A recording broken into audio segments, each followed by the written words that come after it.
All right, if you clicked on this video, you're either a photographer and want to see what I know, or you're somebody new and starting out and would like to learn some new things. Whichever scenario you're in, this is the video for you. So there's tons of videos all over YouTube, some from actual camera professionals, some from people who just like cameras and want to talk about them.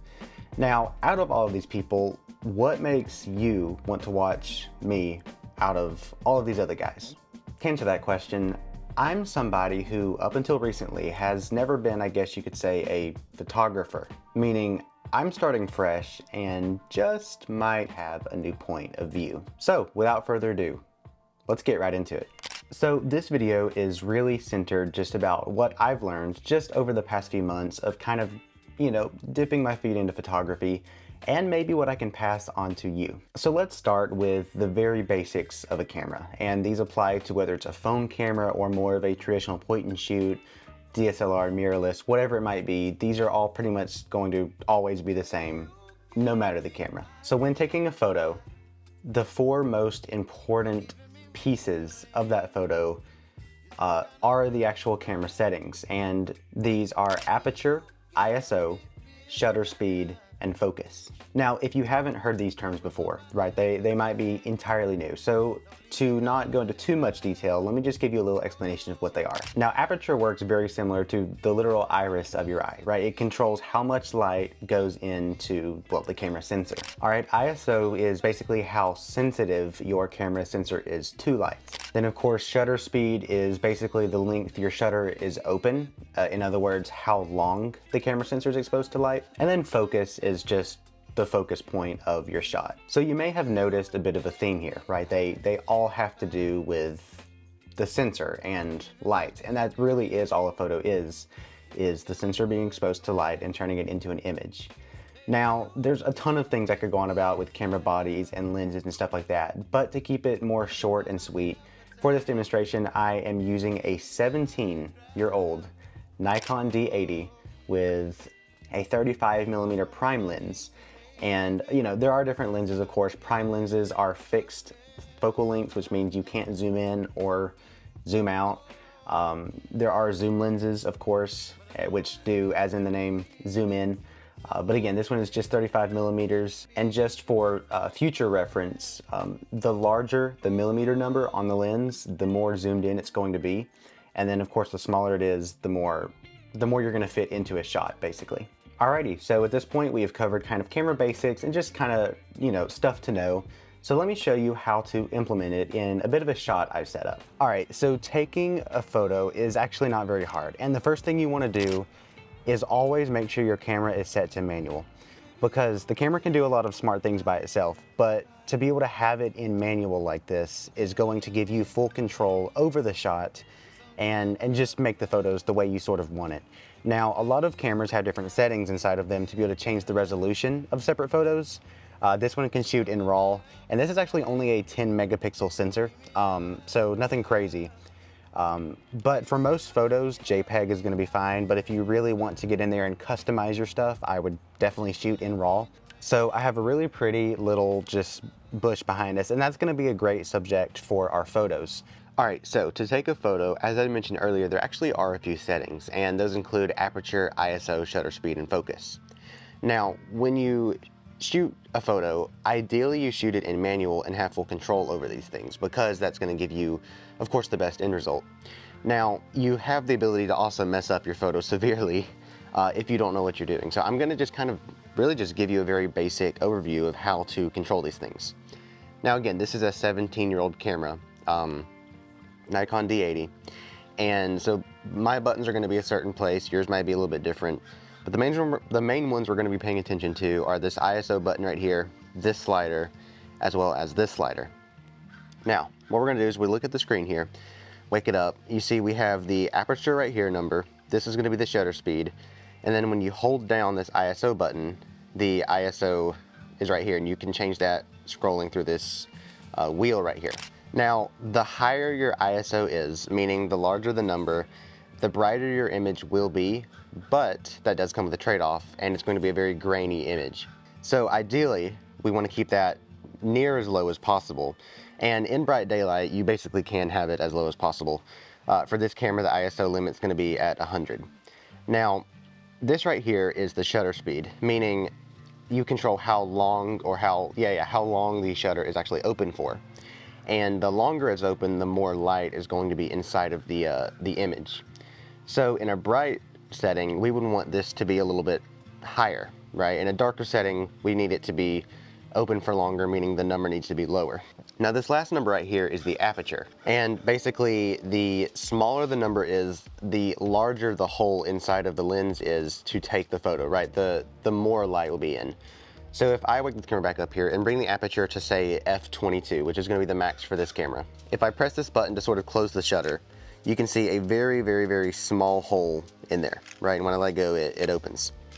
Now, if I made this number, say for example, f4.8, if you look at it now, it's a much bigger hole, right? And so the smaller this hole is, of course, the less light, but also everything's going to be in focus. Now, for close-up shots, portrait shots, you probably are going to want this to be a bit as low as possible, but also that means there's more light coming in as well. So all three of these settings honestly are going to kind of help each other to create a great photo, but of course if you have them sort of incorrectly set, it can take a very terrible photo.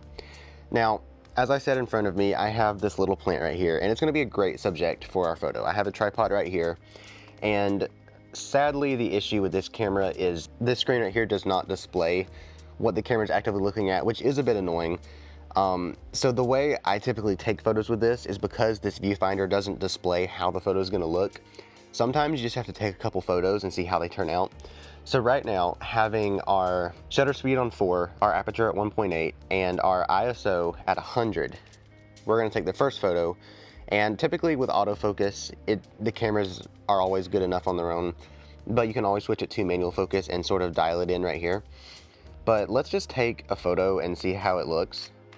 There you go. So that was open for a long time, and as you can see here, it's flashing because everything is way overexposed. Now, I would say the best way to sort of start with combating this is to bring the shutter speed up a lot. So we're gonna bring this number to say 180, and we'll try again. And if we look at it here, you can see it looks a heck of a lot better. Now, of course, these are all very small resolution images, and the final file will look a lot nicer. But if we want something a bit brighter, we can always bring the shutter speed down to say 60. And that's going to give us a much brighter image here. So let's say I want to shoot a photo of this plant right here, but without it being very narrow focused onto the one leaf, and I want more of a picture. Now the way we're going to do that is by making the f-stop much larger. So if we want to go f22, right, that's the max for this camera. If you take the photo how the settings were from the last shot, it's going to be very dark, and you can't even see it because it's so dark. That's because there's so little light being left into the camera here.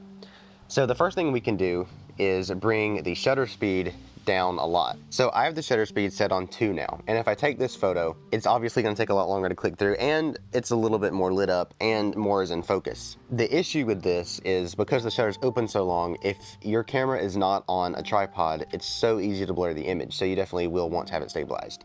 Now that's still a bit dark, so we can make the shutter open for a little bit longer, so let's do 1.5, but this is where we may want to touch our ISO a little bit. So we're going to hold down this button and use the scroll wheel to make it a bit larger. Now again, the more ISO you have, the brighter the image will be.